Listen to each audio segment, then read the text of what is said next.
what's up? It's your girl Nique, and in tonight's discussion, we're going to be talking about if light-skinned women are the ultimate catch. Now, obvious answer that, light-skinned women are not above dark-skinned women, and that's just not what it is. But the conversation has been sparked because DaBaby's girlfriend, Nique, she made a song called He Like a Yellow Bone, and a lot of people felt very outraged about it. This conversation sparked a lot of dialogue, and this is kind of a continuance from Armand Wiggins' panel that he had on his show. I joined the chat on that show, and I wanted to continue the topic on my show by bringing together a panel of people who can discuss this topic.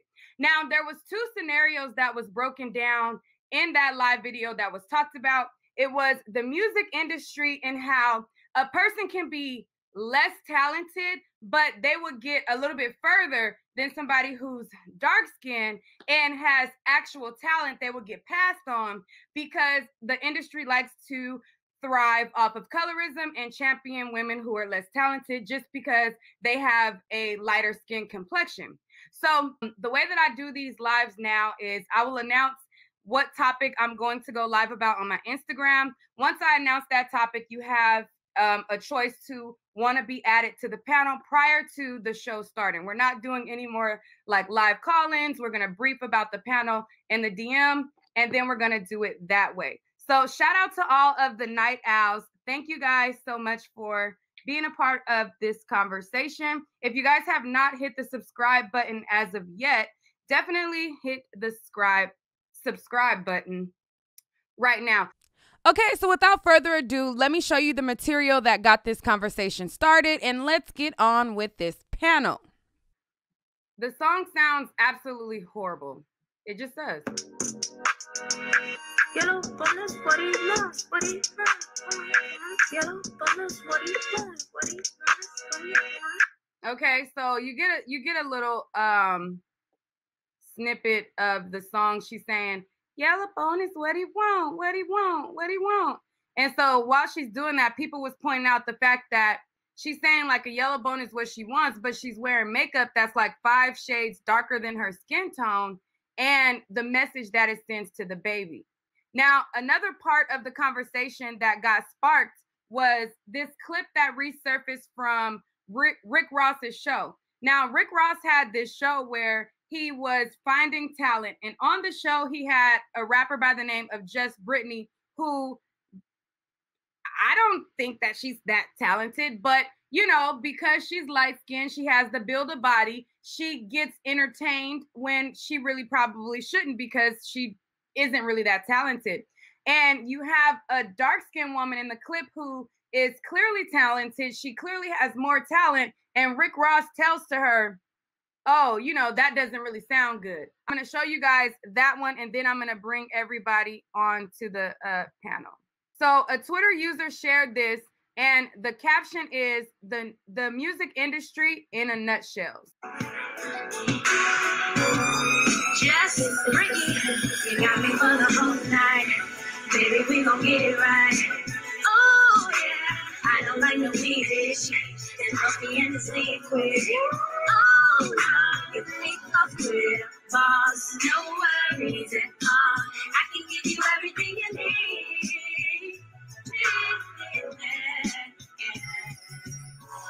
Your future bright, shorty, your future bright. Okay, so as you see that, he's telling her future bright, her future bright. It's not sonically sound. It doesn't sound good. The vocals sound a hot mess. The runs don't go, like, it don't sound good, but they rocking and they championing and they like, your future bright, shorty, you sound good. So then there's this dark-skinned woman who made a song. Her song was different, but she used the same beat that Brittany used. So I'm going to play that part. I just had to put it out there because I had to save myself. Kaya, you better deliver, Kaya. I believe in you, Kaya. Boy, you can have my heart and all my love. I'll give you that because I ain't with the judge. And I don't need nobody telling me that this ain't all that I can't see. So maybe we should run away. Run away.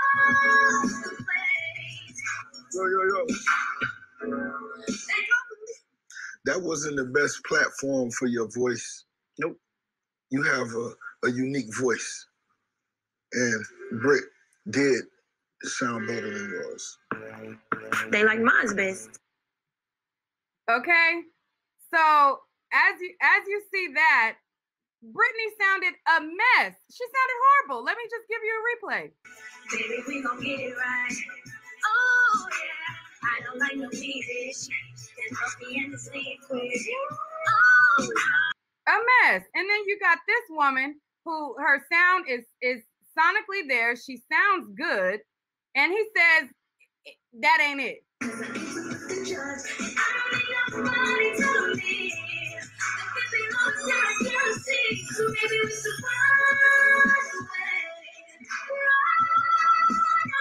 And Britt did sound better than yours. they like mine's best. So, with that being said, let's open up the panel to everyone That on. was a hot mess right there. Welcome. That was a Welcome. hot mess. Wow. So let's talk about it. Wow. Yeah. Can I chime in? I guess, are we going to order or? Go ahead. You can go. All right, so I'm gonna just give you my initial reaction. Is that the voice was subpar. I guess that's the light skin. So a couple of things. It was a lot of setups here. One, lighting. Lighting was trash. So you light people differently based on the color of their skin, and it was a setup for the dark skinned woman because you would have darker lighting if it was light skin because it reflects on her skin better and light and a little bit brighter. In warm tones as far as like yellow, tungsten lighting for dark skinned women. So like it reflects on their skin better. That's number one. Number two, the girl was just over sexualized. So she was just I'm gonna say it like the body wise was she had just a banging body like from what I've And that seen was in comparison That to was it. the dark one. But when you get into the face, the dark skin one had a better face. But I think they downplay the lighting. And I think when I see something like this, is that like that's how you know the whole thing is to me is disingenuous because. From a talent perspective, the dark skin woman had very much so like a way better voice, way better talent. So it seems you could clearly see what they're marketing, an over sexualized woman rather than because it's not even beauty because she was the dark skin was like, actually legitimately like she was prettier in the face than the other one. When they did that close up or the solo shot, the dark skin one had a better face. So I think that like they're going for two different things. I think that's they trying to just get with that joint rather than. So are we equating builder bodies as banging bodies?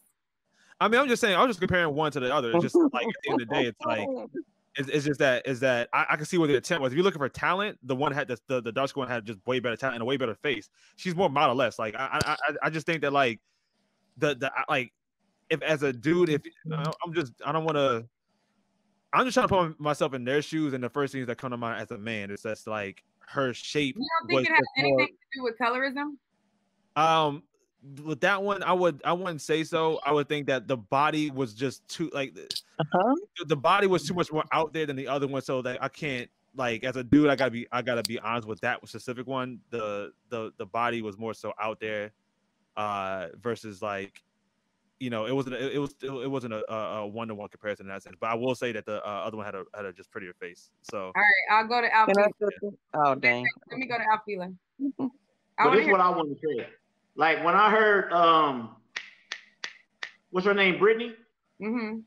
When I heard Brittany, number one, in the industry, Brittany is already known from when Zero jumped on her, and there was that big old movement behind Zero dang near killing her, and everybody heard the audio. So Rick Ross already leaning towards her because she got a rep and she got a name on those that know. Those that know in the inside, Brittany got a name. Number two, if you listen to the song she was singing and the melody she was singing the whole riff from Aston Martin music. You remember that girl Chrisette that sung that? We know that. It still didn't sound good. No, I understand that, but that's why Rick Ross was shaking his head and agreeing with her. I'm giving you all the points of why they was going with her, in my opinion. Now the other girl, you heard him say this was not the best format for you. To me, like if Babyface was sitting there or L.A. Reid, they would have gave her a different beat that wasn't up tempo to showcase her singing ability. I think the other girl, Brittany, singing ability with that song. I'm just going off of me as if I was a judge, what my opinion would be. And I heard what Rick Ross's opinion was and the other guys. You know, I know some people just feel like it's colorism. You know, they wanted the light-skinned girl. But me, myself, I could see the reason why Rick Ross kind of gave the nod to Brittany, because he like, okay, you kind of flowing like Chrisette flowed on my song. That's how you're supposed to flow to that beat. The other girl came in on the beat that I felt like he felt like she shouldn't have been trying to sing that type of song on that beat. I don't think that he didn't like her. I just think that that beat was a little bit too fast for the type of Keisha Cole, you know, presentation that she had. If she had some better pianos or something, a little bit more R&B-ish, but still hard though, I think they would have chose her without a doubt. It's just the beat was too different. It was more like an Ashanti Ja Rule beat. It was like a rapper / R&B duet beat. And I think she took it to a different place and they wasn't feeling that. As well as what T Gun said, they was feeling the look too. Because they trying to sell everything, not just the vocals. They're not just trying to sell the record and you put a blindfold on. They know they selling the video, the video value too. And Brittany got that video value. I mean, sometimes it's like that, but in the music industry, it's definitely like that. That has to do with colorism. Okay, let me say this today. I got one more point to make. If somebody got a Porsche, right?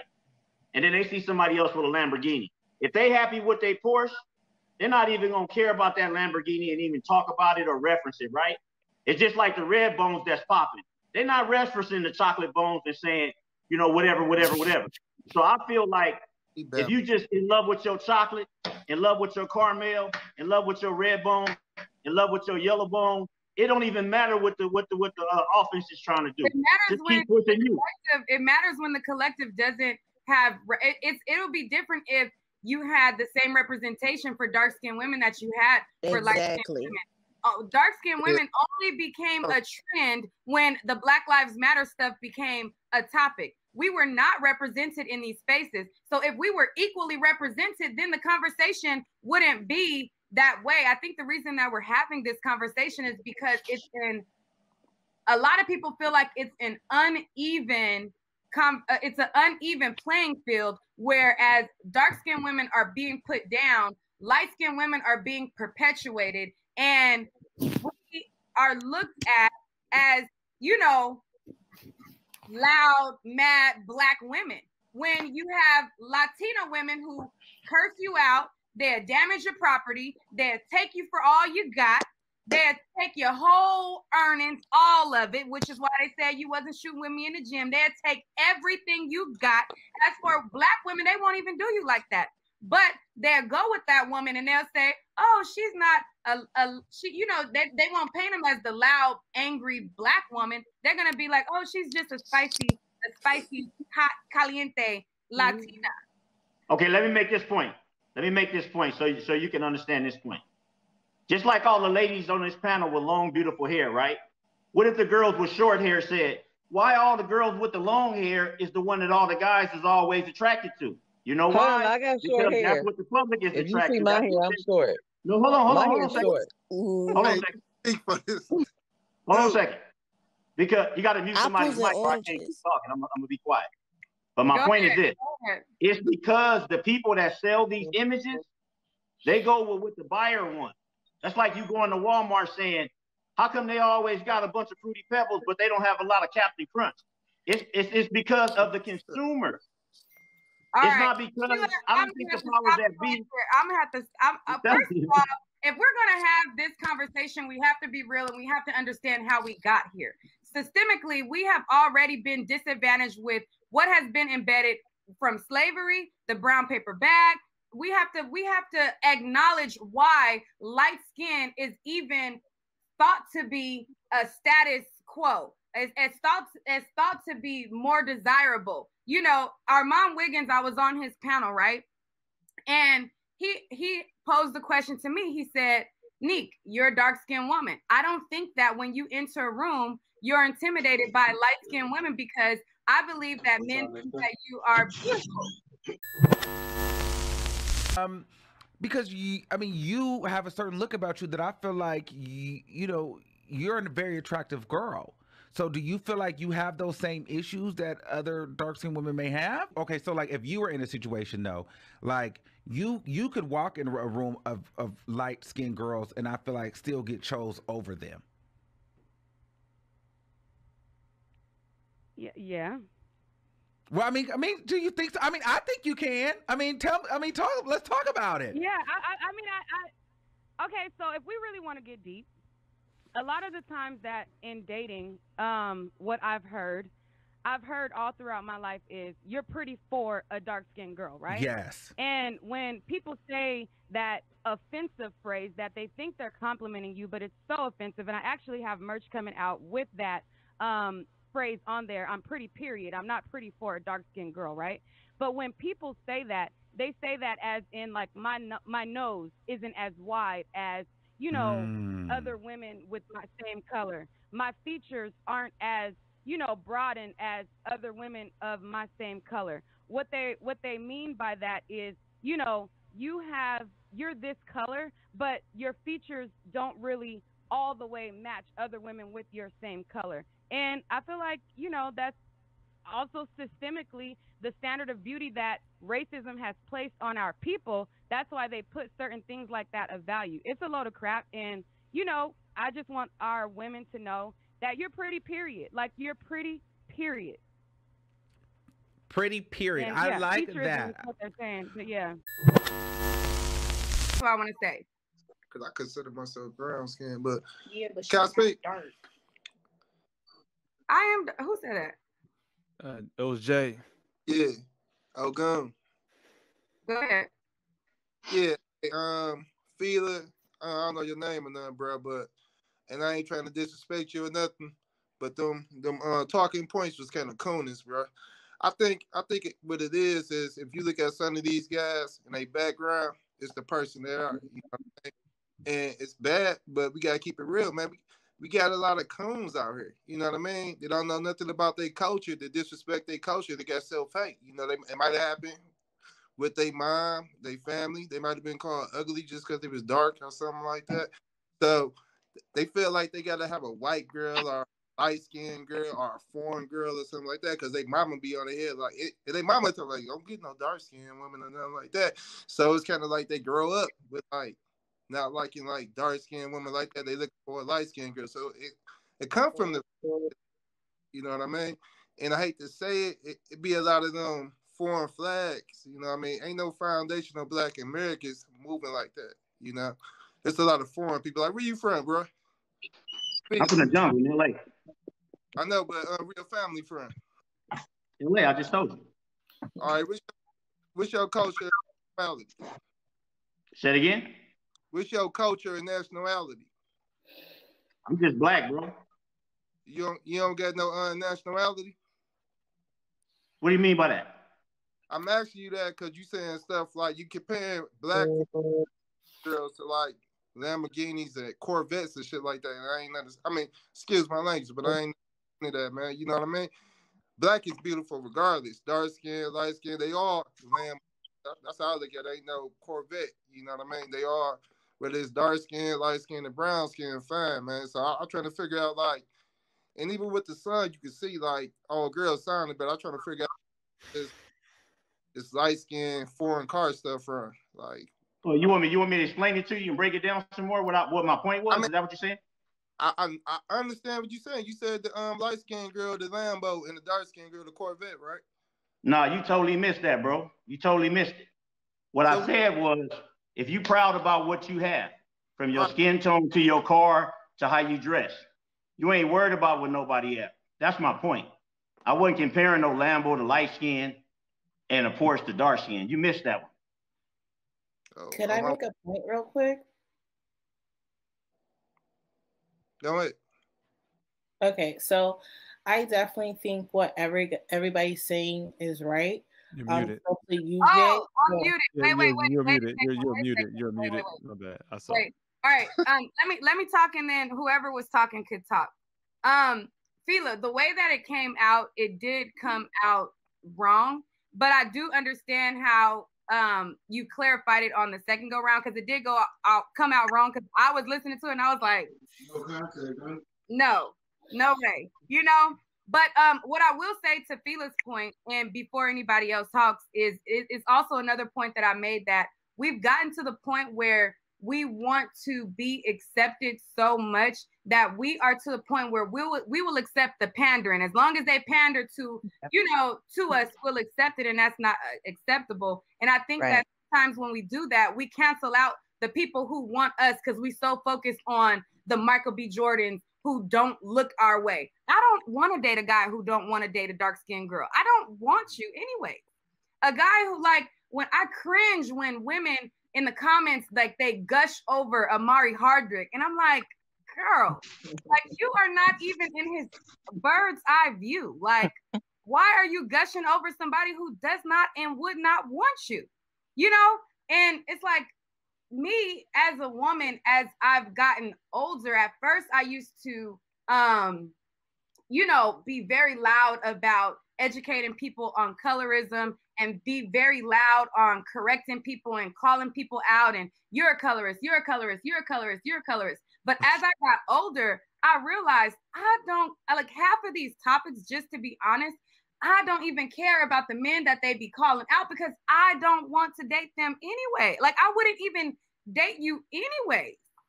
But go ahead, whoever was gonna talk. I think. Oh wait. The last point that I wanted to make was, we cancel out and we don't pay attention to the people who champion us and show up for us, because we're so focused sometimes on the men who are not there for us. Like with the Black women are unprotected scenario, right?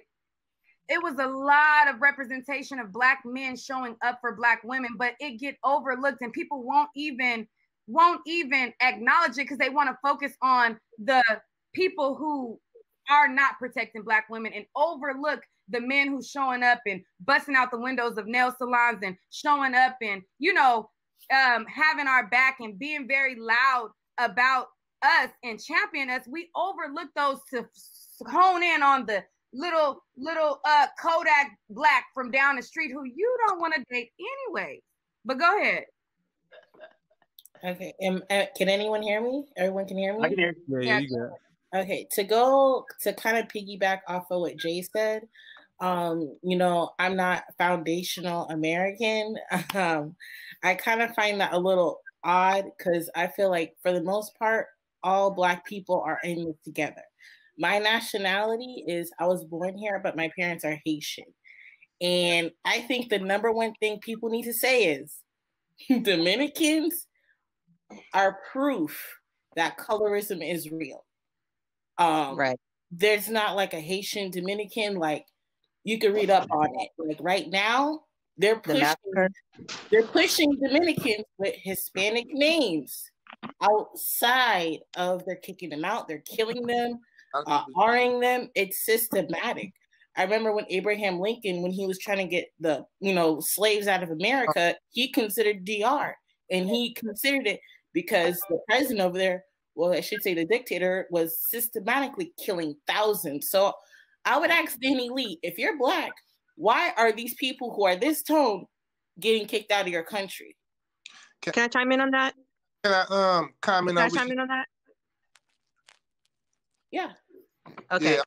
I want to add to that point too, because when you mentioned the Dominican and Haitian thing, that was like the Haitian massacre back in 1937, where they were killing Haitians. Dominicans were killing Haitians that crossed over. I think the whole root and the whole problem with it, obviously, it all comes back to slavery times, because colorism is nothing but self-racism, self-hatred.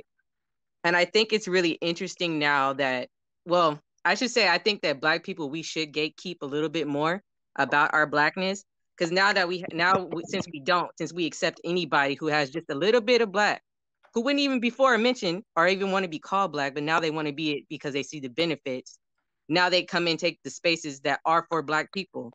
Because I don't know if you guys seen that they showed Danny Lay's ancestry results. There's no way you're a Black woman where majority, not even majority, about over 50% of your genetic makeup is European. Just because you look physically black doesn't make you black. And I think a lot of times we get that confused that just because you have a little ancestry means you automatically are black. But on that, I mean, just on that one right there, a lot of people, a lot of races look at it like if you have 1% black in you, you're but black. we all know that the whole can I white chime drop in on rule that? is I rooted in have, white supremacy. okay, if you look at my picture, I look black, right? My ancestry, I have more European in me, but my dad is black and my mother is white. But when anybody sees me on the street, Can you come they on don't see that white woman in me. See, and I understand your point, but even with that, I think that it comes back to that whole one drop ruling, which we already know that one drop rule is rooted in white supremacy. But It's even with actually your makeup, 3/5 rule. you're biracial. That's not black. It's half black, but it's not black. Nique, can you come on camera? But I am black. I look crazy right now. Look at that girl. Like there's nobody. Look a mess. Put on a hat, girl, and turn on the camera.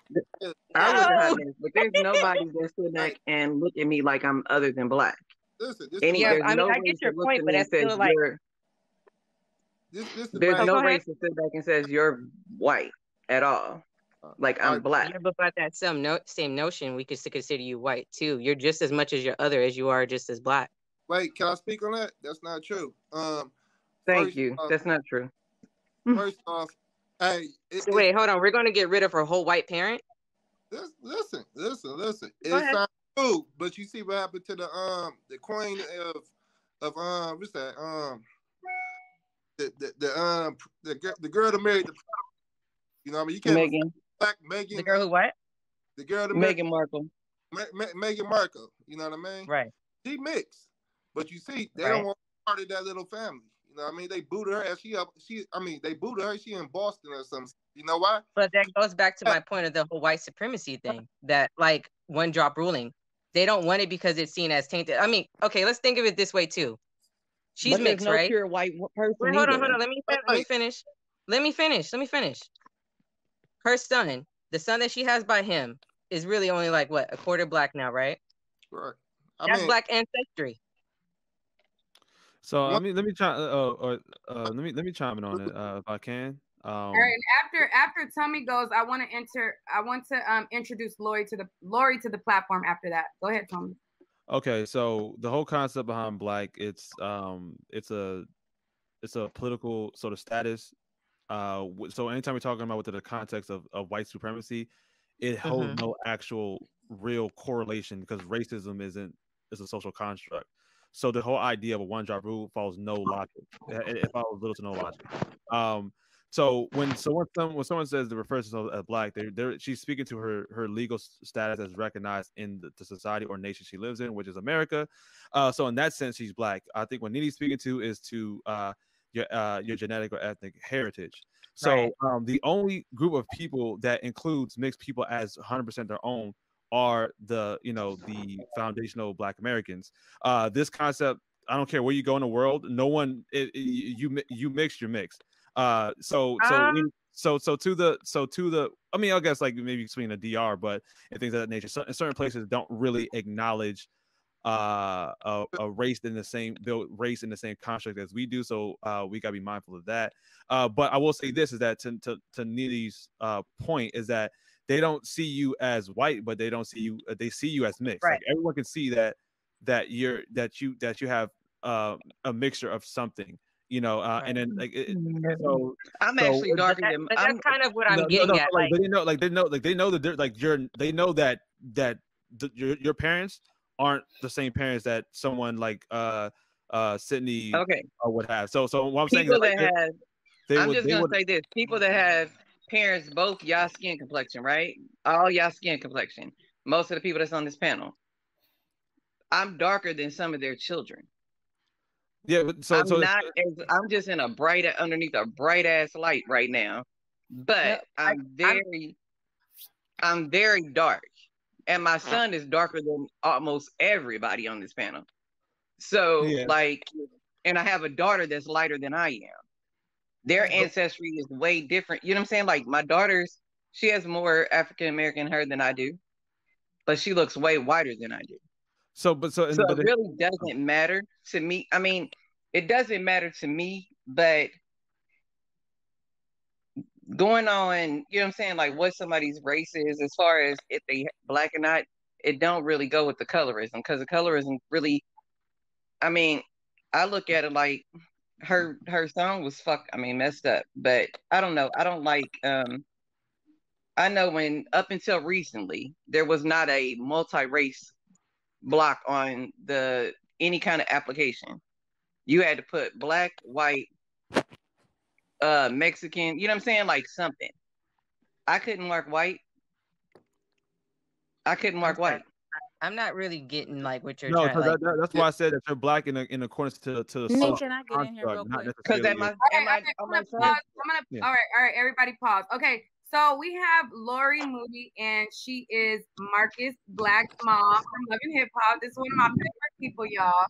If you guys have ever watched Love and Hip Hop Hollywood, then you've probably seen Miss Lori on there with Marcus Black, and she has always very, very good perspectives and insight in these types of topics, and just advice overall. Like, you need to work in life, okay? If you want some advice and to get you on the right path, because she's just awesome. But so I just want to introduce you to the panel. I always appreciate the advice that you've given me over the years and stuff like that too. Like in all my little situations, I love you. I love you too. So I just want to welcome Lori to the panel, and go ahead.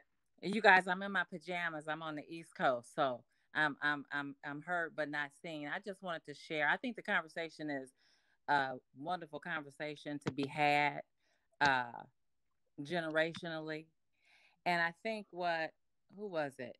Who was that? Tony Guns? Yeah, yes, Tommy Guns. Yeah. I some of the things that you shared really resonated with me. However, I think it's important to note that melanin, pigmentation, and DNA are two separate things. You know, they're not the same thing. I don't know if you guys remember. Somebody mute their mic.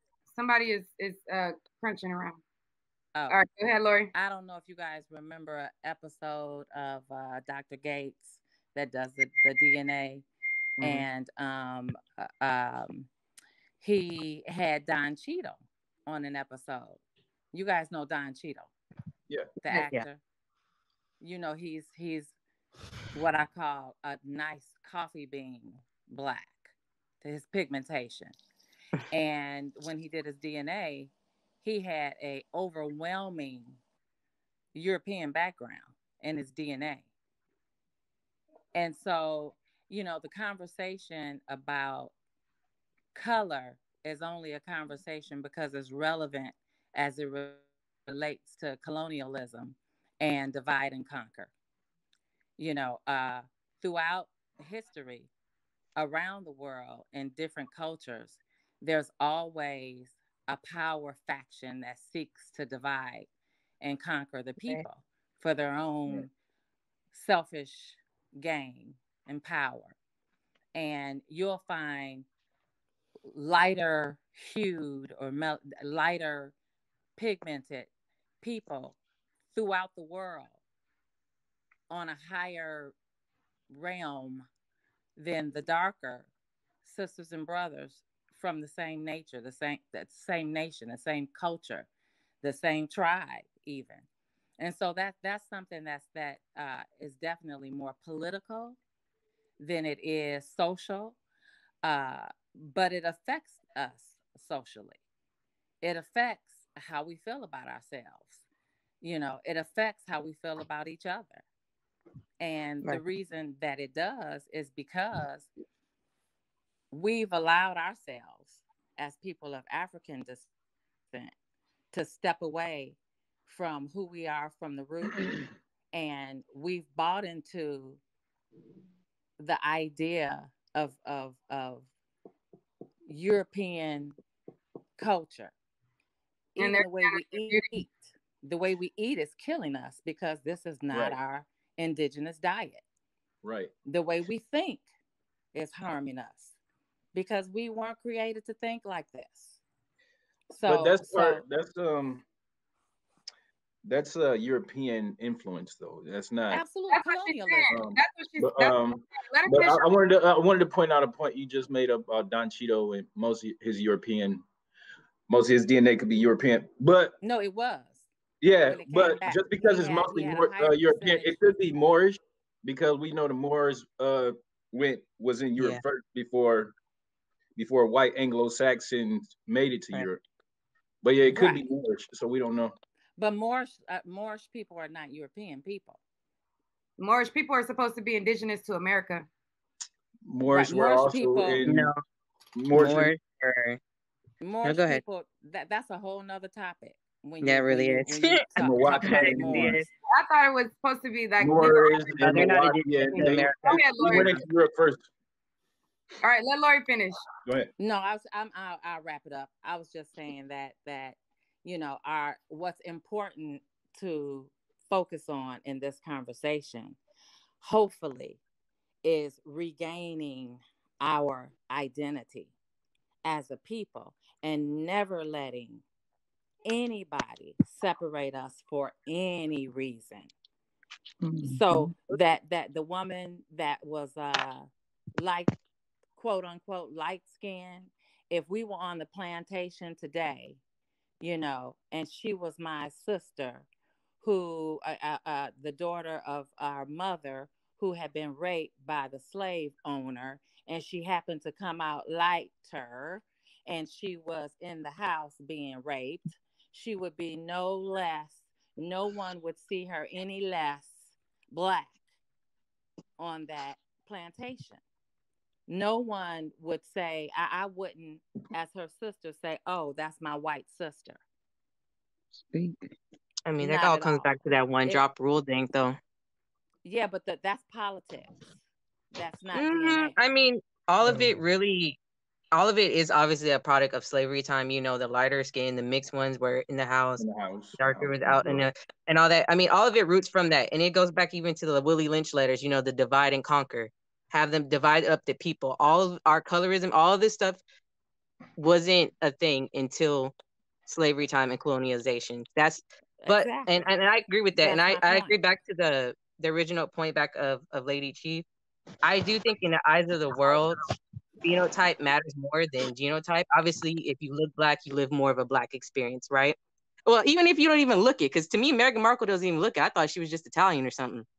But well, what experience is Michelle Obama living? Michelle Obama is black, but it depends. We want to claim Kamala Harris. Hold on. Let me finish what I'm saying. In the eyes of the world, phenotype does matter more, but you cannot deny genotype. The experience that you're living has to do with your mindset.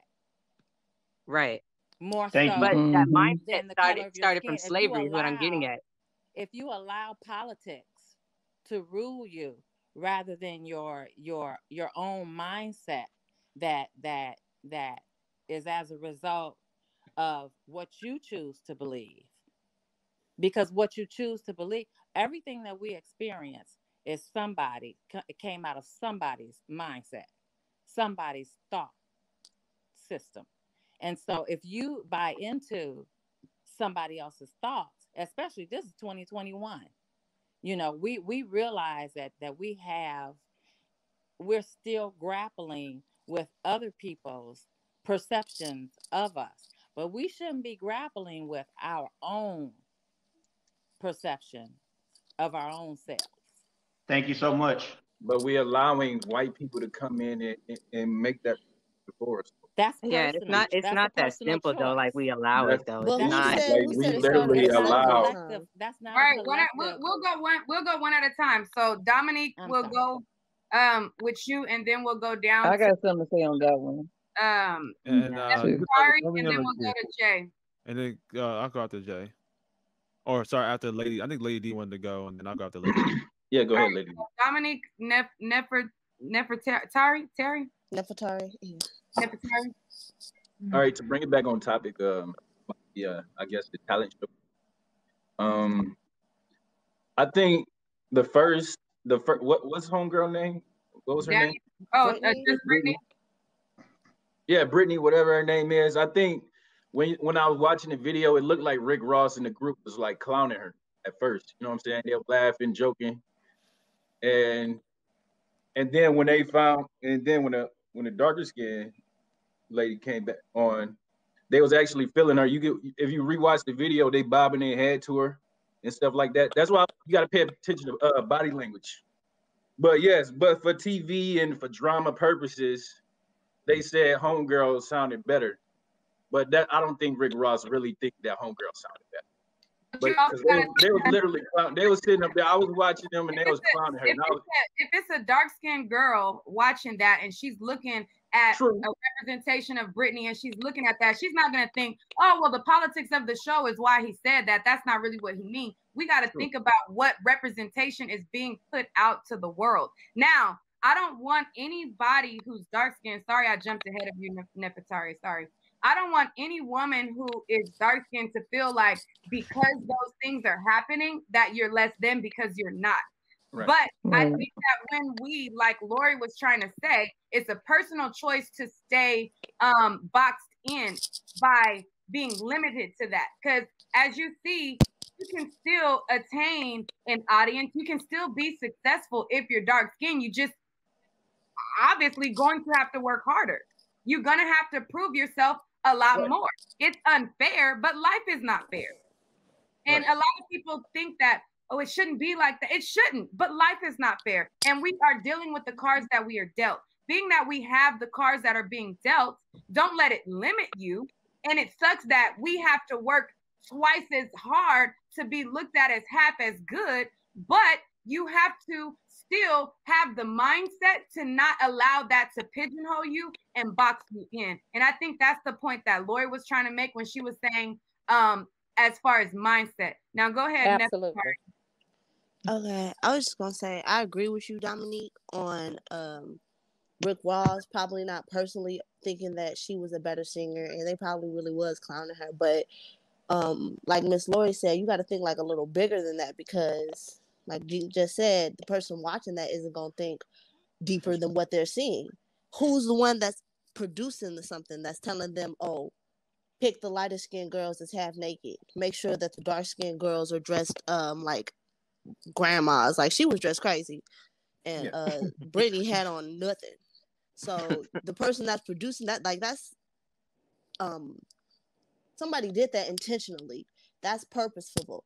Why would they do that? To create division. Anybody watching that seeing that Brittany had no talent, but why did they pick her and tell the other lady who she sang well, and maybe the beat wasn't suited to her voice, but she did better than Brittany, and he didn't give her any compliments at all.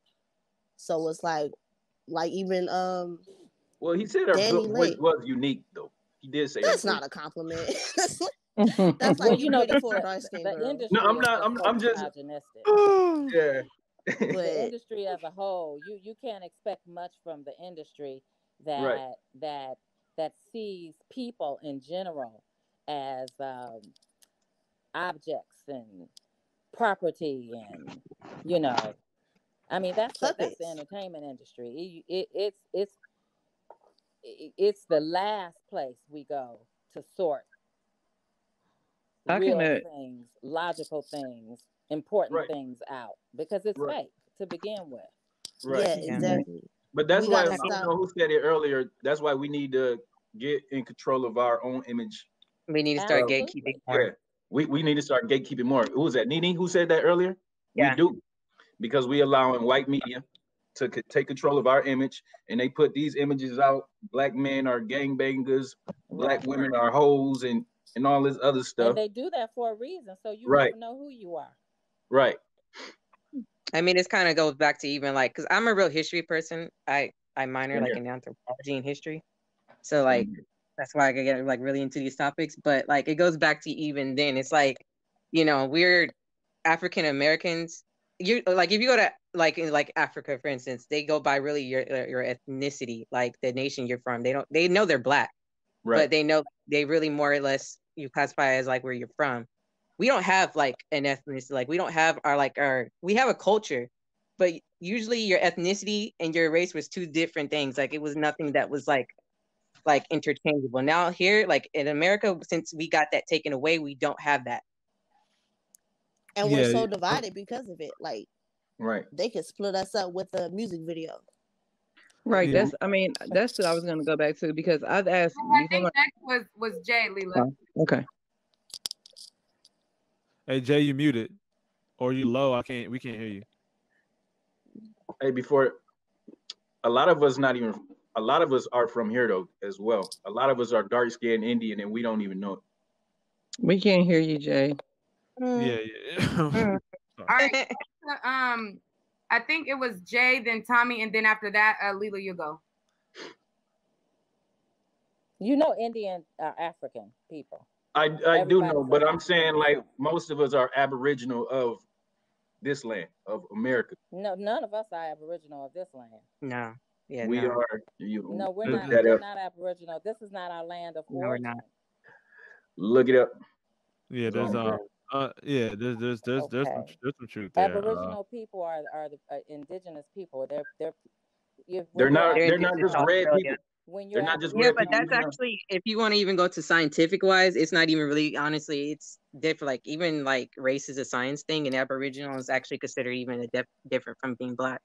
Right. I mean, technically, we all come from Black. Exactly. That's why I said that some of the Moors were indigenous to here, and Dominique's going to tell me no. That's not true. Well, I think what he means is because the Moors were actually indigenous to like West Africa, to the I think they were also said to have been here first as well. So before that's a theory. They said that, and the Norse are a theory that they're supposed to be like indigenous to North America. But it could be because I don't know if you know, like in Mexico, the omelet. They look that theory. Look up the definition of Aboriginal. I said, well, that theory is what I was speaking on. I wasn't saying that they couldn't have been in Europe. I was speaking on the theory that a lot of homework. People, as far as the Moors, were here also first. But in Europe, and in Europe, also in Europe, the Moors conquered Europe as well. Go look that up. Did. And that's why they look that up as well. That's why I said that he could be Moorish. That's kind of what they were taking it back from the Moors, you know, and the Muslims. They said. Yeah, all right, let's all I guess create a queue as who's gonna go next after what. So we're gonna go Tommy, Leela, and then who wanted to speak after that? I'll speak. All right, I'll go after Althea. All right, go ahead. And Nina. All right, cool. I want to go back to a point I made earlier in regards to the video and Rick Ross. I'm gonna go. It's gonna kind of combine Dami's point earlier and Nefertiti. Nefertari. So Nefertari's. I said Nefertiti by accident too. Yeah. Like the words are small, so I'm trying to read it. So my bad.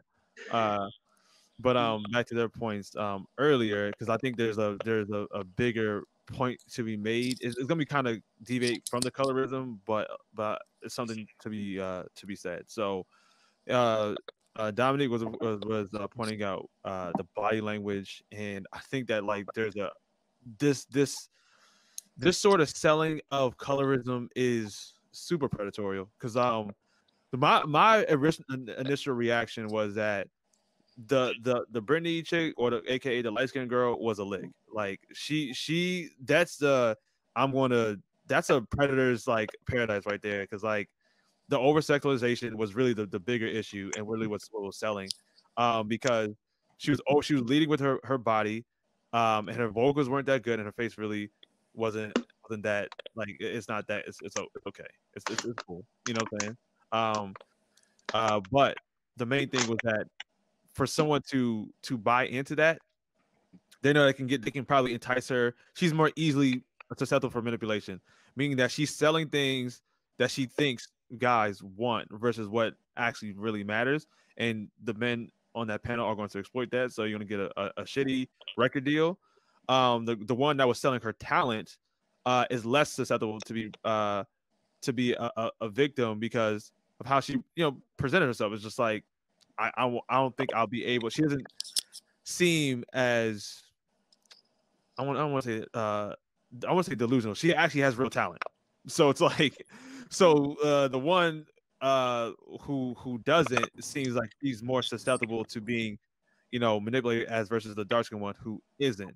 So of course I'm gonna gas up the one that is more susceptible for predator behavior, and kind of downplay the one that isn't. And she probably in that in a twisted sense probably protected her from a bigger issue. And I think that like we gotta take that into consideration. That's to me that was the bigger picture, is that whole thing came off as predatory in the first place, because you can clearly see that there's a the colorism thing was just very it was kind of a stretch in that sense, that like there's way too many other things outside of it, but I digress. Hey, can I say something? Can I say something real quick? Jay, you skipped your turn. You gotta wait now. Okay, I'm gonna go. I mean, like, go back where we was on topic. About the skin color. I feel like people can have a choice of if they like something, if they don't. But part of it is back in my era. You know what I mean? Like, they always had white women in their videos because they wanted the token white girl. So the next step to not having white people in their videos, white women in their videos, they put the light-skinned woman in there to try to balance out, you know what I mean? Like, to please both sides. But it's not really, you know what I'm saying, pleasing. Because to me, some of the rappers, they like dark-skinned women, but they choose not to be the person that they display because they don't want the criticism of it. They want, that token person on the side of them, which isn't fair to anybody. Because honestly, I always look at like I wish I was darker, because I think chocolate women are beautiful. I think chocolate skin is just beautiful. So that's just me personally. Like, I feel like people of darker complexion is more beautiful, but it's to each preference. But I don't like people choosing to display somebody because of politics. That's my thing. Because my dad purposely said he dated my mom because just to get back at the racist white men.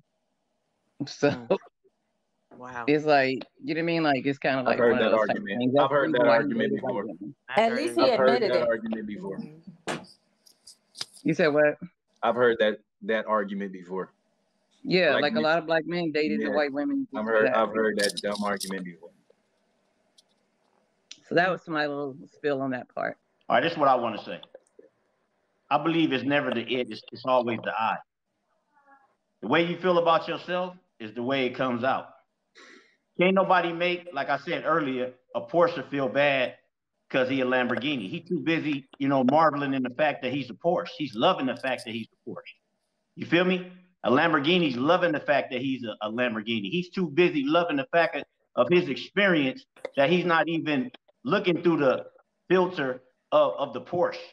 It's just like me. I don't look at the world through the filter of entertainment and what they're doing to try to make their company successful, or reality TV shows, or whatever they do that they need to incorporate beauty. Because when I see black in all professions. And I see that in other professions, they're not so much fighting over, what's beautiful and what's ugly, like in professions of, like education and academia, and stuff like that. I just think sometimes in the entertainment. I'm gonna chime in and I'm gonna beg to differ, because you will see the pretty hot teacher get advanced in certain, elevations of every career. The more attractive person gets advanced in every single career. So you can't say that other industries are not striving off of beauty, because if you get the big plump girl and you get the skinny hot girl, that's true. In any industry, they're pushing and they're advancing and they're giving this person promotions more, like the beautiful person in every single industry. Also, I feel like raising my hand. Also, I understand what you mean by saying that you can't like let somebody make you feel bad, but growing up, those representations does make you feel like you're not worthy.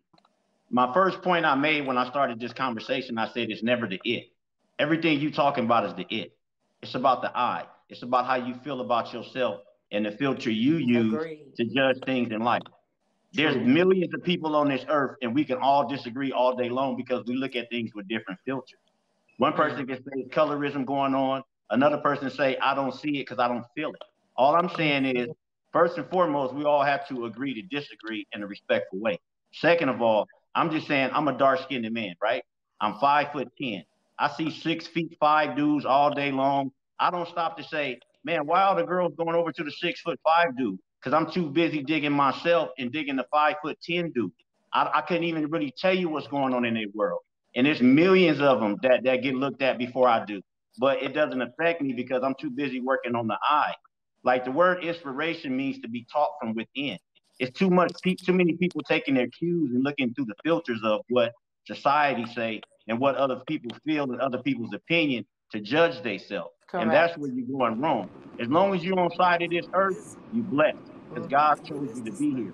As long as you try to figure out what everybody else is here trying to do and not figuring out what you're here to do, you're going to always feel less than. I don't care if it's your color, if it's your education, if it's your finance. You're going to always have that disposition because the bigger picture is we are the human race.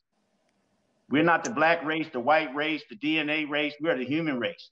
And I'm participating in the human race. So every day I wake up, I'm glad to be alive and I enjoy my life. And I understand the topic that we all talking about. But to me, life is just much more deeper than that. Absolutely. And I don't look through the filter. I don't look through the filter of entertainment, as my navigation of how to enjoy my human experience. I get what you're saying, Ophelia, but I get like you're trying to say kind of like a victor over victim, and nobody can make you feel inferior without your consent. I agree, but I also think you can't dismiss or negate other people's experience or how that like holds them back. Like it shouldn't matter, but unfortunately these things do matter and these things do happen. And even though like this is entertainment, it speaks for a bigger issue in that this is kind of like even this mirrors the real world. This picking over that and colorism mirrors the real world, that this happens in everyday life. You know what I'm saying? And I mean, it goes back to even like the original topic of like, is light skin, like, I guess, more praise? Is it more, head on the pedestal? Well, of course. I mean, it's been like that. It's like we said, since like slavery time. Should it be that way? Absolutely not. But as long as you have people who continue on the cycle and perpetrate it, it's going to be there, unfortunately. You know what I'm saying? And I think that the whole thing with the whole Danny Lee thing, and I was such a big fan of her, and it kind of disappointed me because it was such a trash song. She sounded like Elmo rapping on the track. It was just awful. But I think the problem, like I said, with her on it is that, like, we do need to be gatekeeping because, like I said, it's weird to me. Yellowbone has always been considered a lighter female. Redbone has always been, like, I guess, a lighter caramel female, right? Right. Since when did someone who's actually not that claim it now? That's why I'm saying we should gatekeep. That's why now in spaces in Hollywood, there's no longer need for the black woman. We could just get someone who's, you have a little bit of it, you'll be decent. Right. She doesn't fit the mold. She's not fully black, so she's safe enough. So therefore, let's use her. You know what I'm saying? I think that. Sorry. Go ahead. And I had a question because I know that because I didn't talk about the first video, the whole Yellowbone meme or whatever that was. What was there anything like disparaging against dark-skinned women, or was it just praising or celebrating Yellowbones? See, but I think even I get what you say, but even the whole thing with the light one. To answer you, it was just praising Yellowbone, which is why when I first heard it, I'm like, why y'all mad? Like, who cares? Yeah, I never had a problem. I seen the deeper message that it does send once it was pointed out to me. And I can empathize, even though I'm a lighter female, I empathize. I mean, there's so many songs and so many things out there for lighter females. Can y'all hear me? So it's like, it does speak to a deeper issue of like, it is problematic. I think the problem. Wait. I was going somewhere with that, and I just wanted some clarity, because like when the song Brown Skin Girl about Beyonce and it being on Lion King, like that was a celebration of dark-skinned women, and I don't want to get to a point where we're criticizing the celebration of self rather than like the criticism of others. Beyonce's song was a good song though. Yeah, no, it was it was a great song, but like, and I think that like. I don't want to. It sells an insecurity when, because I saw a light skinned girl celebrating herself. Like, you get what I'm saying? So it's just like, I don't want to get to a point where light skinned people aren't allowed to celebrate themselves. I don't think it's that they're not celebrating themselves. It's that you're already, to me, and I'm speaking as a lighter female, there's already so many things in favor for lighter females. You know what I'm saying? They're exploited as well. Right. No, that we are. I never said Very we aren't. much so. I never said we weren't. No, but I'm saying there's so many. The point being, everybody within our race. You sound low. Sorry, I think you sound far. Do I sound far? Yeah. Yeah, you're good now. I can hear you. Okay, how about now? Jay, Yeah, stop using the mic and let me speak. It's got a lot of background noise. Everybody needs to hit mute that's not talking. Yeah. Jay, I keep muting him and he keep unmuting and I'm muted back. I'm like, what? You got all that background noise. But hey, what I was saying is that, you know, we're all being exploited by the same source. And I feel bad for light-skinned women because light-skinned women are so exploited for their light skin. It's the same sickness, but flipped. Yeah, well, fetishized. You know, that would be the perfect word. They end up with a whole lot of nothing at the end because they're being traded. They're being traded. You know, they go get a younger light-skinned one. They get older, their little looks get to cracking, their little melanin start cracking, and then they go get another one. And the point is, it's really sad. You know, if it would be funny if it wasn't so sad. The fact I agree. I guess what you mean, like fetishizing a bit. Like we get fetishized a lot. I mean, because I've experienced that too, where it's just like automatically you see because I'm light there. Like, what do you mix with? Like the same thing you are, black and black, and it just seems like a bit of right. It's a bit of disappointment.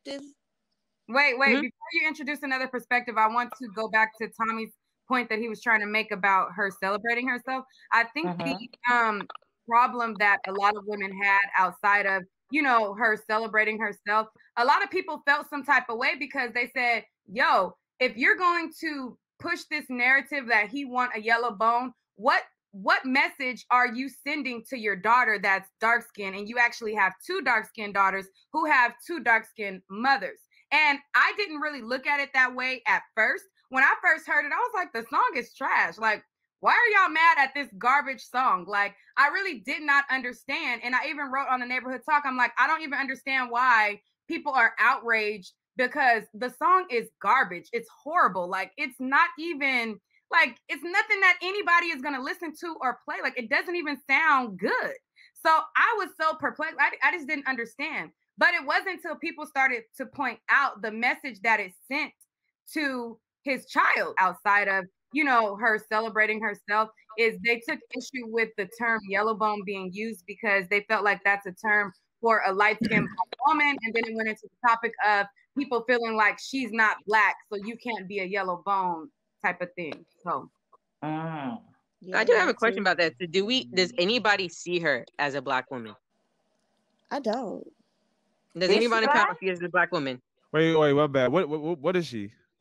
She is a multiracial Dominican. Yeah. A multiracial Oh, she's a Dominican girl? Yeah, she's a mixed multiracial Dominican. But that's what I'm saying. Does anybody see her as a black woman? Do we see Barack Obama as a black man? He's a biracial man. Being biracial is different than being black. I mean, but here's the thing I hate. We call Kamala black. Yeah, and she's the same race. I never said no. black. I'm gonna say majority of America call Kamala black. No, and you know the funny thing, everybody calls you something when it's benefit, because Indians also consider her Indian. That's what I'm getting at. That's what I'm getting at. Yeah, a lot of black people. The TV a lot of black women. I mean, I guess I could say she's yellow bone, but like, cause she's Dominican, so that's a whole cultural thing. I don't like, cause when I was in the DR, yeah, but that's the ethnic group. That's not a race. Yeah, but okay, so I'll put it like this: when I was in the DR, I was in Sosua and also Puerto Plata. But like when I was in Sosua and I was in the hood, like it was literally like black people and then it was white people. So like when I see that, so the Dominicans that we're kind of accustomed to seeing tend to be mixed, but I just think that their whole racial construct really isn't there. It's more so cultural than it is like racial. So I guess I have a question. Like when I guess you could call herself yellow bone, but I guess you could call herself yellow bone. I wouldn't really like nitpick at that. I think we're splitting hairs at that point. But you know, Dominicans from a phenotypical standpoint are have a racial spectrum, and if she claims she's mixed, then she's mixed. You know, I can't really argue it, but she's more so Dominican than she is like American to me. So, but that's all. But a woman, I mean, I get what he's trying to say. He's trying to say that, like, if she, because there's such a mixed background that if she wants to be yellow bone, but that's not what a yellow bone is. Yellow bone is a light skinned black woman. She's not a black woman. What? Oh well, I mean, look, yeah, like but it's all different color spectrums in Dominican. Yeah, that's what I'm saying. There's actual white Dominicans. There's actual black. There's white Dominicans. There's black Dominicans. Yeah, like right down it looked like white people and black people, but they're just all talking Spanish. And then the people. You guys are mixing all kind of things together. No, I mean, because there's a difference. There's a huge difference between ethnicity, race, and nationality. That's what I'm about to say. Those are three different things that we like to interchange. I mean, yeah. I'm speaking to the race. So like, I thought yellow bone just spoke to your skin tone, if you have like black in you. So like, in order for you to be some like, things are colloquialism. That's a colloquialism. That's not even real. Yeah. That's okay. exactly Gotcha. what I was going to talk about. Okay. Yeah. Okay. Except in the hood. Okay, I'm back now, baby. Oh yeah. Yeah, because I mean, if you ask another race, they're like, "What's it?" They'll be like, "What is a yellow bone?" Everybody pause. Back. Jay has been trying to talk for an hour and a half. Yeah, I feel it. Goodness gracious. Hey, Let's give Jay the floor. I've been hearing some BS, man. Like somebody said, we not We ever. about to call everybody a coon. You a coon. You a coon. You a coon. Go ahead. Hey. That's his favorite word. Oprah. I like it. And white supremacy talking points. Go ahead. Yeah, man. My thing is, hey, who said we wasn't the first people in America? Everybody on the panel except me. You said what? They said no. You wait. Hold on. What? I didn't even input on that. Nah, I know the history, bro. Go ahead, make your point, Jay. Right. So, you the one said no when I said that it was. No, I said Moors ran Europe. They were running Europe. But the action have been no to what I said. But anyways, go ahead, Jay. But yes, I heard somebody say we was the foundation of Black America because I want to let them know, like, we was the first people here. We are the original Indians or Seminoles, whatever you want to call it. You know, we are the only people that fought for this country, never fought against it. You know, we built this country. So don't never let nobody tell you. Hey, be proud that you were in America if you're from America. Don't never let nobody tell you you ain't no real black person or nothing like that. You know, half of these people with these foreign flags, you know, they got a culture of hating their own skin. That's why you see a lot of skin bleaching in them countries. You know what I mean? And that's why I was trying to tell old girl Cindy. You know, they called us Akatas and stuff like that, but they bleach their skin. We still fight. We fight against white supremacy in America. We ain't flee our country or none of that. You said what? We bleached our skin.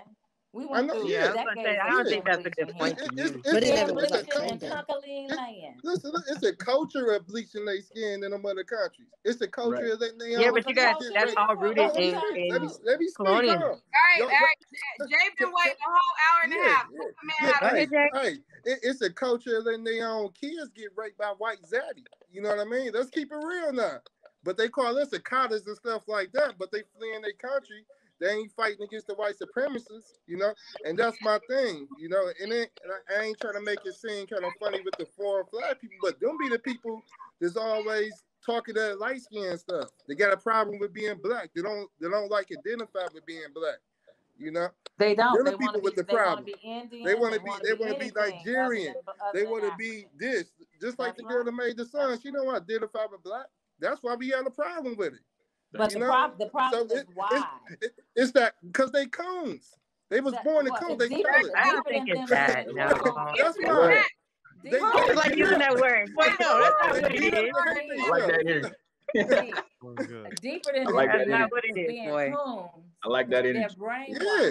Man, they beat up the hate they. I mean, but that's ingrained, like that's ingrained colonization. Like at this point, it's pretty much ingrained in it. Self-hatred is ingrained. All right, let him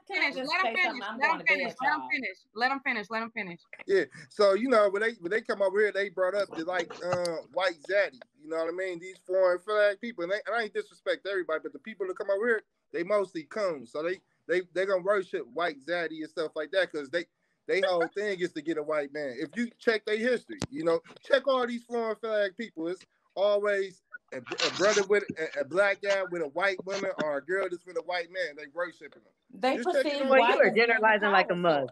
Yeah, that said was what? Power in this nation. I'm a Everybody what? into this country want to You be are white. generalizing like a mug. A general? What is that? You're generalizing Like all of these them. all people. General Motors over here, man. That's not true. I mean, it's just weird. Like, at the end of the day, we all are black, regardless of like We're what all black. continent, what country. There should be that's no cool. division. And that's cool. But at the same time, they be calling us the cotters and stuff like that, man. But we the ones that brought them over here in this country. Who said that? What you mean? Who said what? All right, Jay. Now I'm a pause. Okay, so I You guys are having too many different topics. This is This changed. The topic went left. I'm so confused. I've never heard that. You gotta wait another hour to speak again. You gotta wait another hour to speak again. Just because somebody says something doesn't make it fact. Right? Like I've never heard that. I'm gonna say sounds something. good. It's funny. I'm gonna let the cat the bag. It's facts, baby. I'm not Jenny, by the way. And Ogun, that's my people. I'm Ogun Bay. So that name you got right there, that's my people. And a lot of things you're saying, I get it. I'm not but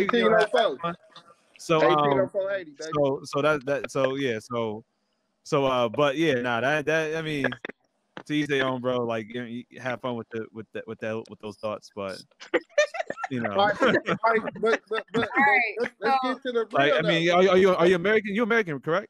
Yeah, I'm a proud American. Oh yeah, but you know you got a I'm a proud We're American. We know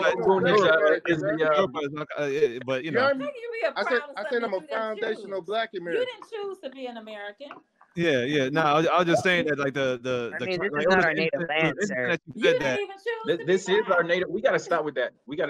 This is some. No, if you want to be technical, no, it's not. We're American now, but they're like ancestry. No, it's not. It's not technically our native land. Look, hey, It's a lot going on. Pause. Everybody pause. Everybody's speaking over everybody. Everybody talking over everybody. There's a theory that we were here first that people feel, and then there's a theory that we were brought over here and we weren't here first. We couldn't be here first. I'm saying. Can we go back to the song? Wait. Pause. Now I need me a damn gavel. It's harder ways, man. Order. We're doing this the harder way, man. Order. All right. Nique, your gavel is mute. Your gavel is mute. Yes, let's mute everybody. So let's get back on topic. And if light-skinned women are the ultimate catch, the ultimate prize, and things like that. I think it was a very interesting point that was brought up on Armand Wiggins' show, and it was a point that I talked about prior to Armand Wiggins doing the show today. It's the point that I talked to with my moderator, Thomas B, about how we enforce a lot of stereotypes ourselves and participate in it.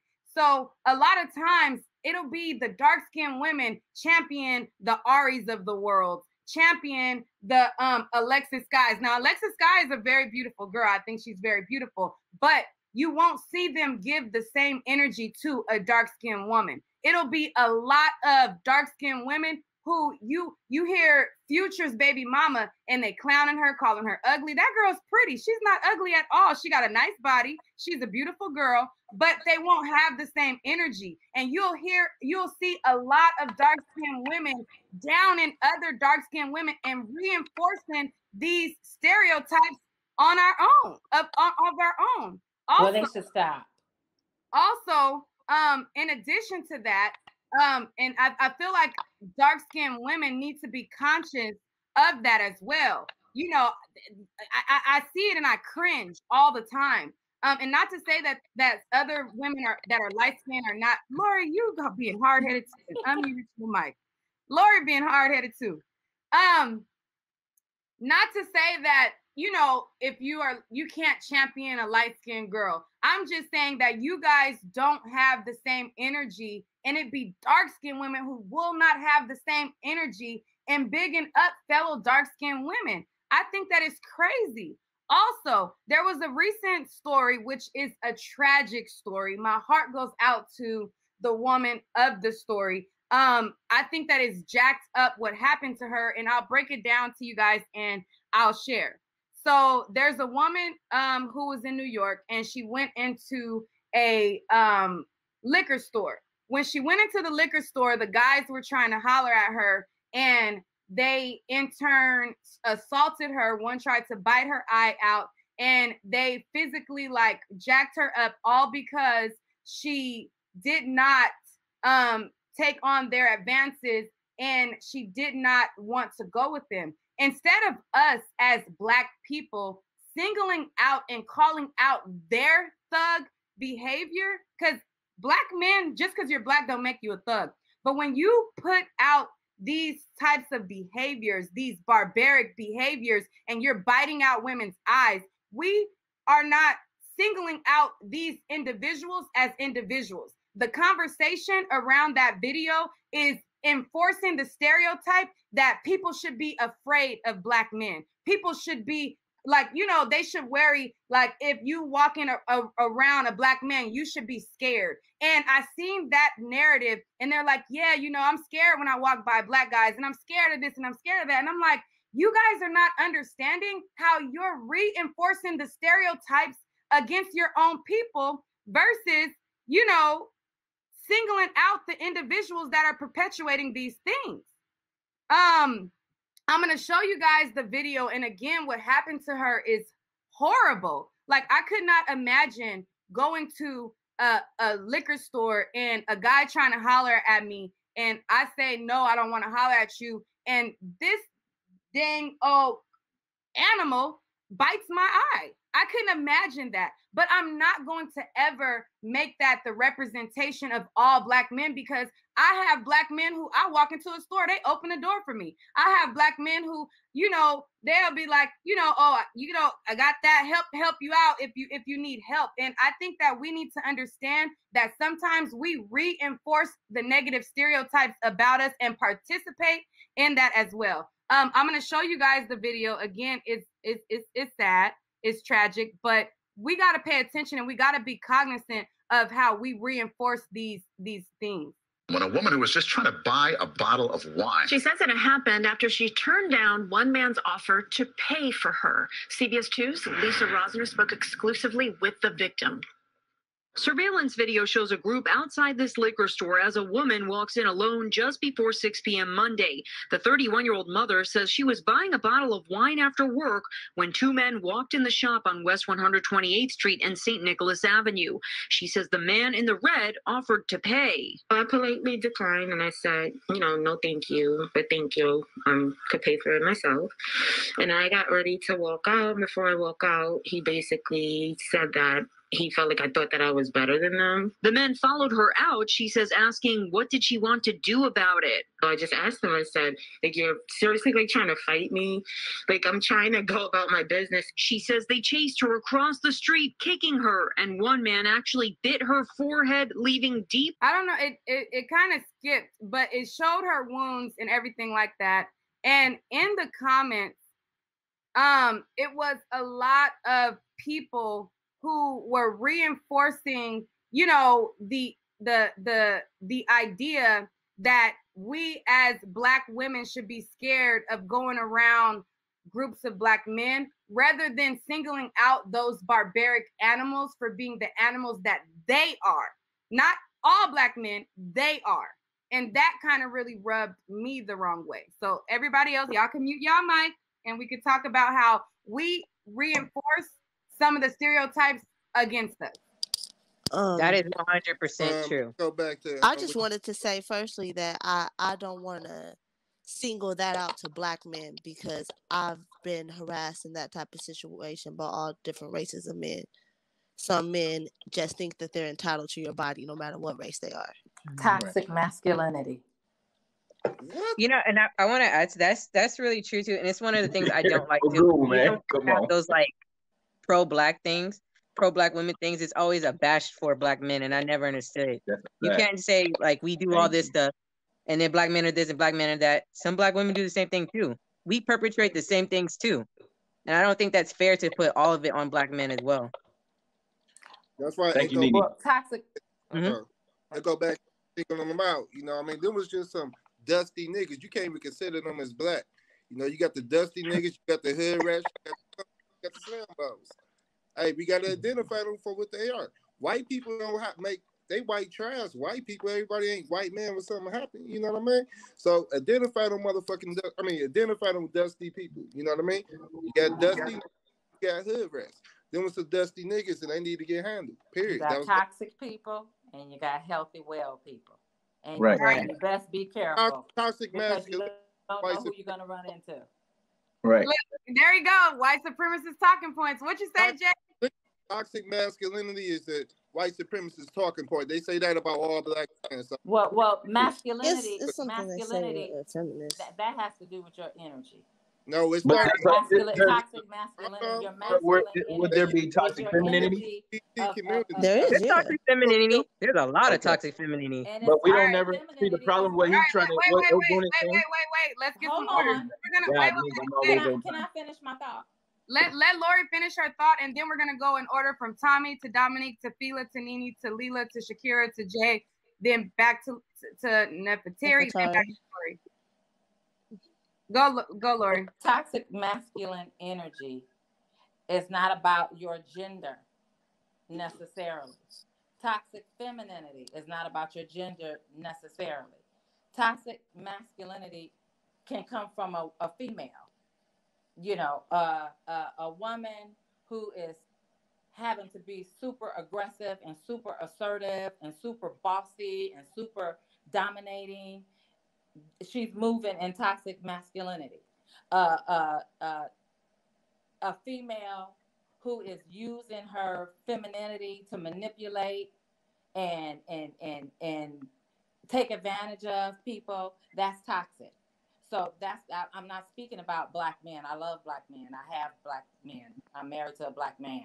That's not the issue. The issue is your mindset, your mental, your understanding of who you are. And we have some toxic behaviors in general amongst humanity, amongst people. You know, our behavior can be very toxic. And so I'm saying, speaking about that female and that recording we just watched, it behooves all of us to pay attention to where we're going and how we're going and what we're doing, because toxicity, sick people are everywhere. They're just not, it has nothing to do with black men. It has nothing to do with white men. It has to do with your thinking, your level of thinking, your mental health and wellness. All right, we're gonna go to Tommy, Dominic, Alfila, Nene, and we'll go in that order. All right, cool. A lot of things were said here. I'm going to address a couple of things. I think this is because it kind of the overlying thing is sort of this whole I guess protection of black women. Number one, so I got my boy's actually from Harlem. I was actually talking to him on the phone on Action Clubhouse a couple hours ago about the same subject. Those dudes are handled. The news ain't gonna report that, but my boy he's lives literally a couple blocks from where that happened. Those dudes are handled. They weren't from Harlem. So this idea that that not every crime can be prevented, but there still can be retaliation. And don't let the media, lead you. Talk to the people in the community that's from there and really get an understanding of the story. So with that being said, we got into this idea of toxic masculinity. I disagree with Lori in the definition that it's specifically a clinical. It's a psychological diagnosis that is a diagnosis for men. It does not specify it does not specify women in that situation. So it's a bigger picture. There is no such thing as toxic femininity in accordance to the standards of psychology. This is why it's an issue, because it's a glaring double standard that men are inherently evil or bad or something wrong with them for being simply men. And then the other thing when it comes to protection, I have this conversation a lot. So I'm going to just break down, how I rationalize protection. Protection requires three things. It requires power, territory, and authority. So you got to ask yourself: do I have the power to actually do something about what is happening? Let's just take this the story about Harlem, right? And that happened in Harlem. Me, I'm powerless in that sense that I can't go to Harlem and do something about that. I'm just not there. So when you look at that story, all of the men that supposedly could have protected this woman wasn't there. So all of the men were the enemy because they weren't even from the neighborhood. So let's just paint that picture that not everybody is your people's and not all kinfolk is kinfolk. So yeah. So with that being said, I don't want to let that story overlook that at least the men that are from there did something about that. So I want to put that on the record. So then you gotta look at territory again. Is this within your realm or your space that you can actually do something about it? And then now the last one is authority. Do you have authority over the person or people or land you're governing?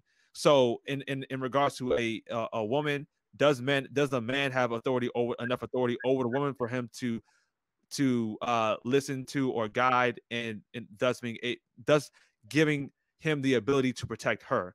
And this is where I think feminism is a problem because it breeded independent women. So and independence is comes with responsibility and sovereignty. So the more independent you are, the more sovereign you are, the more responsible you are for yourself. The reasons why you see a lot of things you're seeing is due to the idea that there isn't as strong of a community sense. I don't want to, I do want to acknowledge, like I said, like the people from that neighborhood did something about that. But however, I think Jacqueline, she's clear. What your point went over her head. Yeah. So basically, what he was saying is that in that moment, those men were not her protectors, but the protectors that were there, that were not there, did something about it. So yes, they chewed on her eye, and they weren't from that neighborhood, but the people from that neighborhood retaliated and handled it. So the people who were there to protect her, they retaliated and they handled it. That's what he was saying. I don't know. I mean, I thought it was clear, but they don't understand what you're saying. It's gonna go over some people's heads, but yeah, I think that summarizes it. I think it goes to the point is that there's this idea that there's this super collective Black agency that's gonna oversee Black women, and there's gonna be no outliers or crazy. The person bit a girl's eye out. No one's even talking about mental health was never mentioned this entire time because in my mind I can't think of any man, any normal sane person who would bite a woman's eye out. And I think that we're having unrealistic expectations to think that that the general Black population is this happy, healthy, mentally sane and stable group of people, and we're ignoring mental health in therapy. But I'm gonna pause you again because the way that you framed it, I guess it went over a lot of people's head because they can't grasp what you said. So I'm gonna break it down to, I guess, more understandable terms. What he's saying is there are going to be instances where bad things happen. There is not going to be a Superman everywhere that you go, basically. However, in that situation, she did not have her protectors there. As every instance in the world, it's not going to happen like that. Sometimes bad things happen. However, fortunately for her, it sounds like she was able to also get justice because it was handled by the men who were of that area. So I think that's pretty much what he was saying. I don't know. And he could correct me if I was. No, you got it right. Thank you. Nique, maybe I'm just saying, I understood what he was saying, but maybe they're talking about when he brought up the femininity part of it. When he said, no, they're talking about they're talking about the woman in the yeah, I know, but he had said when he was talking about it, he said that women, when the feminism thing comes into play, it kind of takes away from the protection that I didn't understand any of that. Oh, my bad. Yeah, My bad. that Oh, my part bad. Okay, I got you. is what people Okay. can't grasp. Okay. I got what you said. Oh. I got Okay. what you said. Yeah. You're correct. I thought didn't you finish meant that point. I didn't finish that point. My point being is that feminism promotes the independence of a woman, which is they will no longer submit to the authority of a man. So part of authority, authority comes with responsibility. So if I'm have authority, I'm gonna take responsibility of your safety and protection.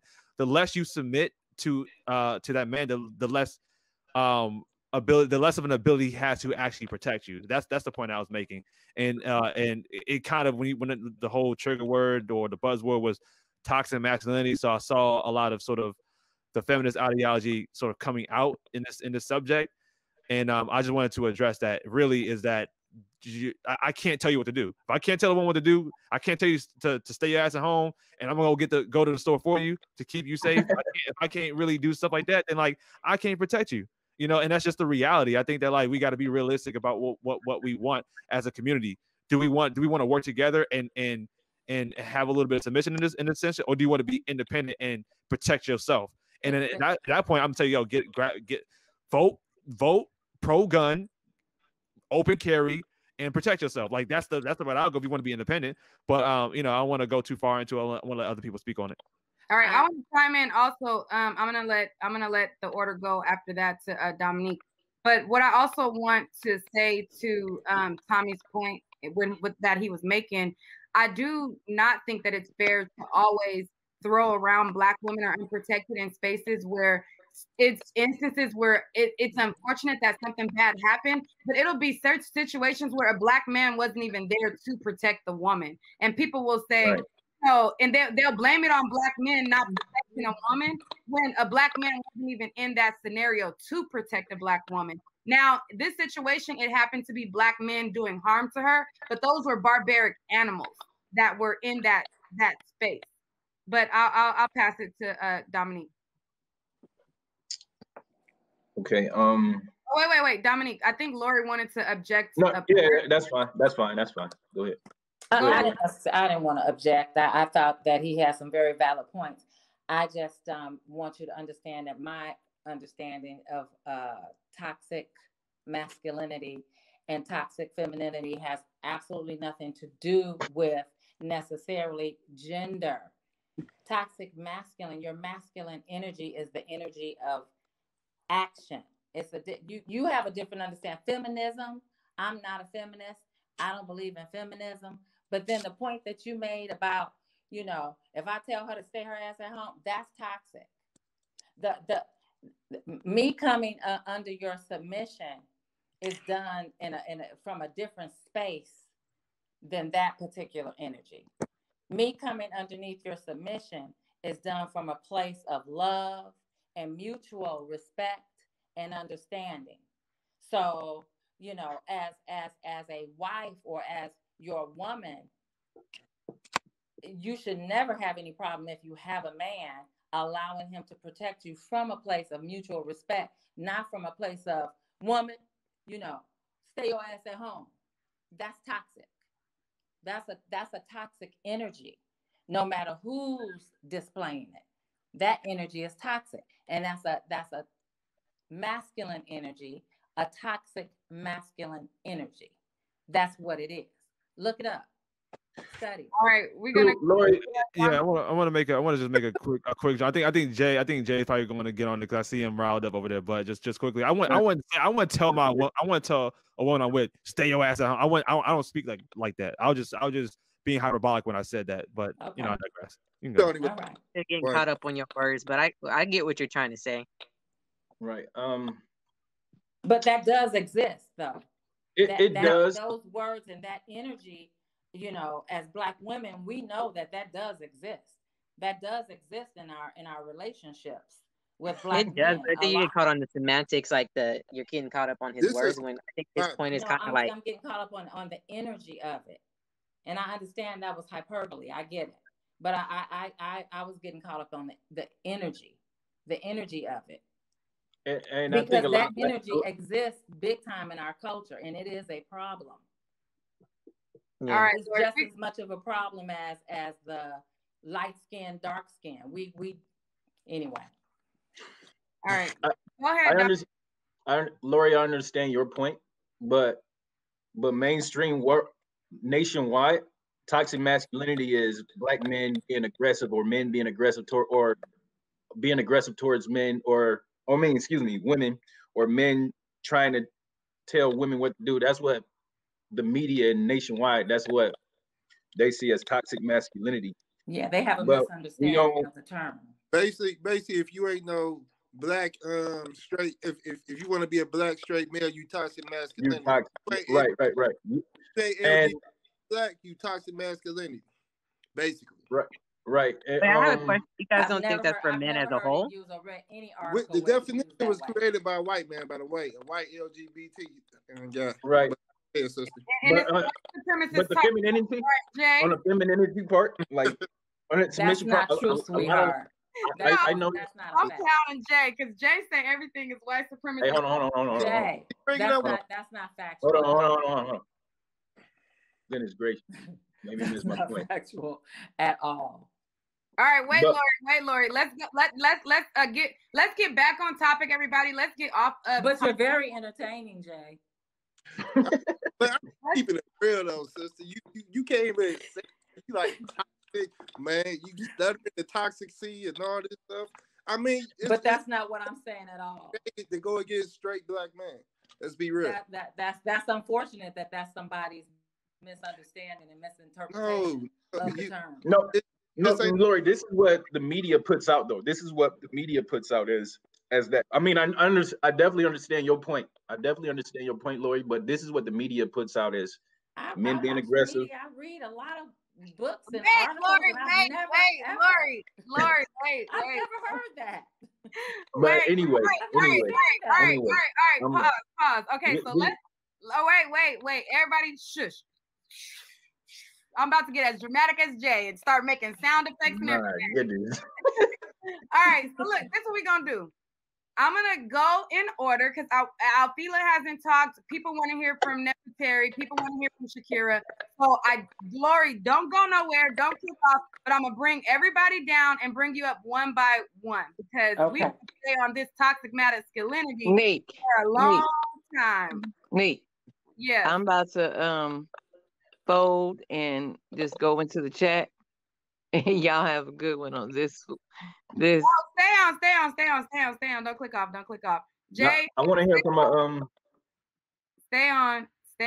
All right, go ahead and make your point that you wanted to make. No, what I was trying to explain. Let's get back on topic off of topic, but go ahead if you want to on that. I'll get back on topic. From your original point of how the media portrays like black men not being protective of black women, and as I think that's false narrative, one.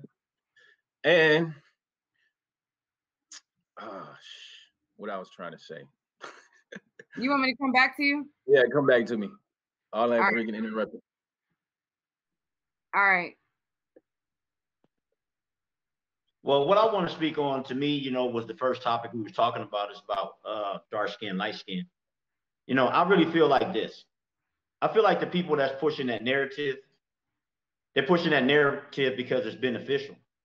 And so the people that feel like it's not beneficial to them, they need to push their narrative. They need to be more louder. They need to be more supportive of those who agree with them and think like them, as opposed to going back and forth, sort of like with a person who really don't care what you're talking about or what you're thinking about, because they benefit from their narrative and it's making them, more prosperous or whatever have you. And the second point that I wanted to make this point about my view about our race. I feel like our race, like let me say, like, so you can kind of get where I'm going. Imagine a plant, right? And all the plant needs is to be like some nutrients and some water, right? But we got so many different opinions, and we struggle over so many different things before we can just get to the watering of the plant and making the plant grow. And I think that it was started a long time ago, even before the Willie Lynch letters. But I think specifically in the Willie Lynch letters, when he spoke upon just have them feeling different about each other and light skin and dark skin, and that conversation will go on forever and you won't even have to worry about keeping them in check. They'll keep each other in check. And I feel like that's the biggest problem that we go through. You know, it's like we're having too many conversations that's not watering us as Black people. I think we all need to take personal responsibilities for how we feel within as far as mental health. Because if you come to, you know, the game strong, you're going to have a strong performance. You know, if you have, I'm not saying people are weak, but what I'm saying is if you have a mind that is not as powerful as maybe it can be, or one's inner, you know, ideal of oneself or the way one feels about oneself, you'll be thrown in every direction. And as a whole, we will never grow because we'll be too busy having these type of conversations over light-skinned and dark-skinned and why that even matters in the first place. I think that the main thing is learn about yourself, understand yourself, put yourself in a good mental capacity to help others. Fall in love with yourself so you can show love to others. Because if you expect somebody else to show love to you for you to feel loved, we'll be having these conversations for the end of time to why we ain't getting our love, why we ain't getting our look, why we're not as equal. Be equal within. Because once you equal within and once you love from within, all you have is love to give, and you're not so busy worrying about receiving it. Now, can I bring on all the women at once and they play nice and get their points together? Absolutely. Of course. Okay. All right, so we'll go Nene, Shakira, Leela, Lori then already shook the table, and then Nefertari. Okay, I wanted to go back to, like we say, the whole colorism topic, and even touch on the one with the video with the woman. Unfortunately, that's kind of the East Coast. Like, it's just there's no protection in general. It doesn't matter if it's from Black, Hispanic, whatever. They're just aggressive. The Hispanic men are aggressive. The Jewish men, the Italian, all that. People literally will brawl out in the middle of the street and people will sidestep you. That's literally the East Coast. I've been there many times, and I grew up there too. So there's that. I mean, but back to the whole thing too with like, and I agree with the whole like, it's not fair to put like it on Black men, like they're not protected, they're not this and that.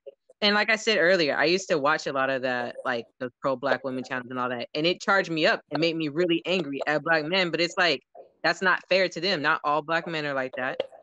And not Black men aren't the only ones who perpetrate or continue out colorism. That's kind of a Black issue as a whole. You can't even put that just on Black men or even lighter skinned females. There's darker skinned women, there's brown skinned women, there's everybody perpetrates that. You can't just put that on one. But back to the whole like the whole colorism thing.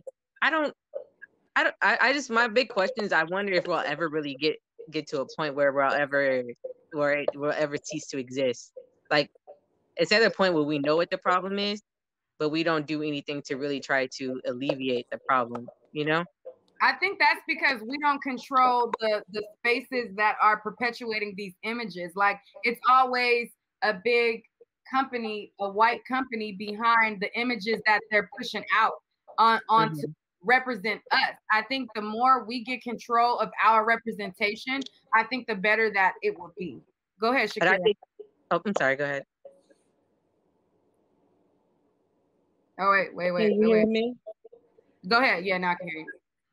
Okay, that's the same thing that I was gonna say. I don't think, like, no, you can't blame it on all Black men because all Black men are not doing it. But at the same time, they are not highlighting the Black men that are not doing it as much as they highlight the Black men that do. So it creates a space with people that's like, oh, now we're enemies to one another, where it's like you just completely blinding out the ones who's like, hey, I'm gonna be here. Yeah, like you just completely disregard them. I'm gonna be here, I got your back, blah, blah, blah. And but it's so heightened to the people that you pay attention to. And that's even like with celebrities or something. If you have a celebrity, you have people paying attention more to something about, oh, he done just punched this girl or shot this girl or did whatever, than you would to these celebrity people who have Black kids, Black families, all of that good stuff right there. It's like sweep them under the rug, keep it going, but let's keep pushing a narrative, because if we can keep them divided, then what is it? A house divided cannot stand, right? So if we keep them divided at each other, if they're so focused on what this one is doing and what that one is doing, to each other, they're never going to focus on what they can do to help each other. You get what I'm saying? Like the point that Lori said, keep them so in check that they start to check themselves and you don't have to check them or something. How Lori said it. Yeah. Somebody's responsibility for what they've done. When do you do that? When do you take responsibility for what you've done? You keep blaming everything on what the white man has done to you, what the white man has manipulated you into doing. When do you take responsibility? What's happening? Yeah, that's true. Is that in your background, Shakira? Is that your mom? Yeah. Oh, put her on camera. Tell her if she gonna talk, she gotta come on camera now. Yeah, she got some good points. Yeah, that's my mom. Y'all want to come on camera? She'll come on camera. Absolutely, she's making some good points. Hold on. But you can't continue to blame the white man. You can't continue to blame. All right, wait. Don't yell though. Don't yell. Go ahead.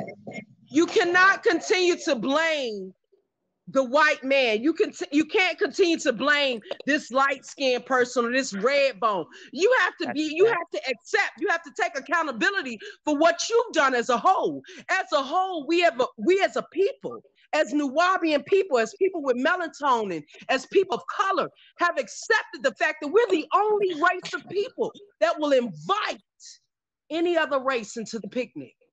We invite them to the cookout. We allow them to eat all the macaroni, all the potato salad. Then we get upset with them when they do things that aren't accurate. We get upset when they do things that are not according to plan.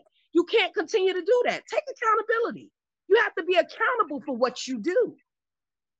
At a certain age, at a certain point in life, the Bible says, when I was a child, I spoke as a child, but when I became an adult, I began to drink and eat as an adult and speaking as an adult. So it's that time. It's that time and that place. This is a different race. This is a different generation. It's time to stand on all 10 toes. It's time to be women and men. Take accountability for what you've done. Keep it moving. Correct it. When you know better, you do better. Absolutely. And it's that time. It's that time right now. You can't continue to keep blaming people. I can't blame the next person for my faults, for my flaws, for my mistakes. I have to learn from it and keep it moving. That's right. When do you take accountability? It's time for all the brothers to take accountability for not being men. You can't keep blaming your daddy. Your daddy wasn't there. So what? He was not there. You be a man. You stand and you be a man. You stand on all 10 toes. You stand on what your mama did teach you, because what she was a nurturer. She was a strong Black woman that nurtured you to whatever point in life you got to. So you stand on that. Whatever, my mama left me. So what? Figure it out. It's time to figure it out. People have come up with so many diagnoses. This person is bipolar. This Black person is schizophrenic. This Black person don't know no better. This Black person don't know this, that, and the third. Take accountability, baby. Leave it alone. Fix it. Know better. Do better. Mental illness is real though. Mental illness is mental illness. No, I'm not knocking mental illness. I'm not saying that it's not real. I'm not saying that it does not exist. But I am saying that it's treatable. It's very treatable. This is coming from a 45-year-old woman with 12 kids that I took care of all by myself. Trust me. So I know I've been there, done that. So it's not that it cannot happen. People have been doing this since the beginning of time. Take accountability. Stand on all 10 toes. Do what you know is correct. Do what you know is going to benefit you and your family. Stop worrying about so much what the next person got going on. That's right. Fix your house. If you fix your house, you can't throw no stones because your shit is no longer glass. I apologize. No mean to curse. Your things are no longer glass, so they can't break them. All right. Well, that's on period, Pooh. All right. Let's go. Nefertiri. Okay. I agree. Wait a minute. Wait, Nefertiri. I'm sorry. What, Jay? What? Because that was just that. What about black on black crimes talk right there? That was a bunch of BS, and y'all know it. Y'all know that was BS. That 12 years of slave talk. Listen, listen. Let me finish my point, Jay. I feel bad that, you know what I mean? A lot of the old people got beat down by a lot of racism, and they can't really be in that fight no more, the fight against the white supremacists. But the thing is, we ain't blaming others. It's a system that control other people to be above us. You know, but your pathway out of that can't system. get them stats. Like, hey, everybody can't be a boss in our situation. But with the same, if they fix the system, give us all the chance. I think she's more so saying it starts with a thought. That's right. But I think two things to be true. Like Jay's right, and so is she. She like, it's a split. Stop blaming people and stuff like that. We ain't blaming people, man. Kids getting shot on TV by cops now. You know what I mean? This ain't no joke. This is real. We gotta put. Hey, that's the enemy. It ain't but the solution to that is your own self-development, your own identity. All right. Let me go to Nefertari. We'll come back to you, Jay. Go ahead. Okay. I just wanted to sorry. say. I don't know why. I'm not trying to be funny. I just be messing up your name. I don't know why. Nefertari. Go ahead. I feel like she had a good point when she was saying don't blame other people. But Jay had a point as well. We got to acknowledge, though, like Jay was saying, where the root cause from. Like, I think we all can acknowledge where the root cause comes from. It comes from slavery, from systemic racism. Like, it trickles down through generations and all that stuff. But we're more aware now. It's not like Danny Lake made that song and everybody was like, oh, she right. All he wants is light skin. We need a light skin bitch. Everybody was like, nah, that don't make no sense. So it's not like we're all blind to it, but we got to figure out to stop arguing. You know what I mean? Like we're here and we're discussing it, but we need something bigger. We need our own platforms and media, and we got to stop looking to the people that hate us to tell us what to think. Like, okay, these people are putting this stuff to divide us, and it's working, and we're talking about it, and we know that it's working. So what are we gonna do to stop them? We stop paying their pockets. Like, that's what we need to stop doing. I think that's what we need to start talking about and putting into action. It's like, stop supporting these motherfuckers that don't support us back. We was it Lori that said that we open our arms to everybody? Like, our race is been known to do that. I think it was Shakira's mom. But we do. We welcome people because we're loving. We accept you no matter what you are. Yeah, it's just in our hearts. We're just loving people, but everybody ain't loving us back. And we need to start loving each other. We've allowed the people that we've let in to stop us from loving each other. So we need to start loving ourselves and loving each other and supporting each other. That's all I wanted to say. All right. Leela? Hello. Yeah, go ahead. Just going back to the same, I mean, kind of like what Shakira's mom just said.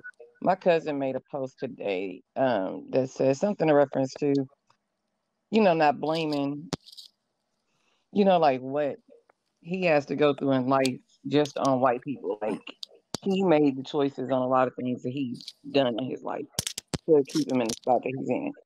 But going back to the colorism thing, I feel like everybody should love I don't know. I think that all colors, because I don't look at black like that. I look at it like it's and a lot of I mean, when you look at racial profiling, they look at color people, not just blacks. They look at color. Like, so I just look at it like color period just I mean, I don't know how to explain it. I'm so much been going on in this live, like my brain is like baffled. Man. But I just want it to be known that, like, as a light-skinned biracial woman, that it ain't being light-skinned ain't all fun and games. I can say that. Like, I don't like being, you know what I'm saying? Like, because me being a bigger woman, I can't, I don't look like the light-skinned women in the videos. And so that makes, you know what I'm saying? Like, it's both colorism and it's both, like, how y'all brought up the weight thing. Image. Yeah, it's just your image. It's image in general. Yeah, it's just your image. So it's like, it's just what they feel like that the world wants to see, and that's what they're gonna put out there. It's not fair, but that's what they're gonna do. We're definitely allowing the media to dictate what we think is beautiful when we know what it is, because I can say just from my we personal, tell them what's beautiful in the first place and they copy it. Go ahead. yeah, because like from my personal anecdotal experience, even with the whole light skin, dark skin, like I know more dark skin, attractive dark skin women in real life than I do in the media. And like even when I look at like the people that they use, and I'm like, I know chicks that's better than them, and like I can't say that for any other group or race of women. It's just like, so I do think there's an issue as far as like representation, but also I want to make sure that I don't want to feel like like any dark skinned woman that they throw on screen, we supposed to automatically think she's beautiful or attractive because she's dark skinned. And then also I don't want to create a situation where light skinned women I will agree with that. They have created a space to where we can't even say a dark skinned person is ugly, but we can say if a light skinned girl is ugly because go ahead. You preaching now. Yeah. Because like no, because I could look at my phone and look at my like I got more chicks that were crushed. I ain't gonna specify the names, but y'all know the common names. Crushes all of them. I know more chicks in real life that crush all of them than and then that thing. And then also I don't want to get to a space where light skinned women can't celebrate themselves as well. So this whole colorism thing is very manipulative, and I think that we're allowing the insecurities of society that really just want those dudes on TV. They want those rappers, they want those NBA players, and those NBA players ain't choosing them. Facts. So Right. they want to. So instead of them admitting that they're overall not attracted to them, they're going to say, "Oh, it's because I'm light skinned." I'm like, no, it's because you're not that dime that he's. Yeah. We all know dark skinned dimes, light skinned dimes, brown ones, even white ones, whatever the other race joints, you know. So like whatever, like they got. I mean, I'm not a hater, so you know what I'm saying. Like there's a whole different a subject, but like I'm gonna say it like, yo, we gotta be fair and honest. We gotta be fair and honest. If a joint is bad, let it give them that credit. You know what I'm saying? Because also there's more to love and there's more to the black community than your looks. So I could give you credit. Like, yeah, white girl could be bad, Spanish girl could be bad, all that stuff. But like there's more to it than that. So I want to make sure that we're not handicapping dark skinned women, and we're just not handicapping ourselves. Let's be honest, and because if we know for a fact that they could compete, then like let the real ones compete. You know what I'm saying? And but with that be something, pass it off to Damo. All right. Well, to bring this back for spectrum, I think the problem is we don't have enough diversity in music or entertainment as well.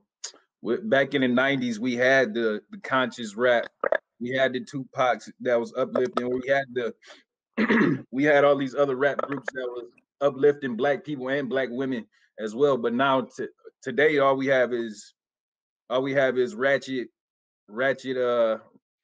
men disrespecting black women and all the colorist rap.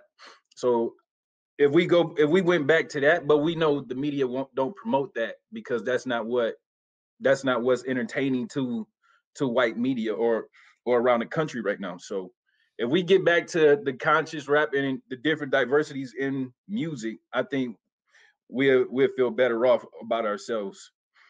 But and of course there's colorism, of course, and protecting the protection of black and the misconception of black men not protecting black women. We need to get away from that as well, because I've seen a lot of videos where black men have protected black women and stood up for black women when they were present. But anyway, go ahead, Jay. I know you ain't spoken in 2 hours. Are you muted, bro?